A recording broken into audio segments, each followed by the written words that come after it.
So here we have the water, and here we have the building. There's another building, and then we have the boat. I would have placed the character a bit higher because there is a lack of visibility between the character's head and the building. We're going a bit with permanent rose, slightly faded, and then I do a wash and lighten it. As I get there, I start to add a bit of blue, like this. It becomes part of the first wash, and I'm switching to burnt sienna. Also here, but really that's not important right now. The building part here, I can strengthen some blue areas. In some places, if necessary, and for the left side, your choice. I am going to come in with a bit of yellow ochre, and then I can switch to something a little bit more blue. Then more and more blue, and then a little bit of purple too. There, we can add some small touches of turquoise here, here, here. Once you've done that, you need to dry it. We're doing the roof like this with small window touches. It negatively defines the house. And then we have our tower there, a little clearer maybe. Okay, there we have a first tower, and then we have a dome. And then we have a second dome. With a little bit of blue, it still looks quite a bit like a blue.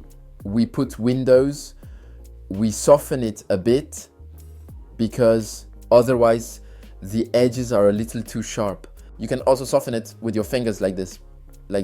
It helps. And then we have another tower. Blah, blah, blah, blah, blah. It's good that you did a little bit in the first wash, that you put some colors there for the building. I think it allows for some borders. Yeah.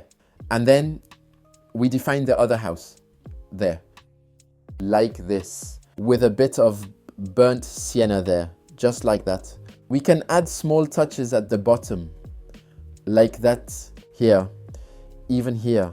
There are small boats, and from there, we completely wipe the brush. We just use water. And from there, we can move on to something a little more faded, very light, like this, like that, then like that, and it gets more and more blue.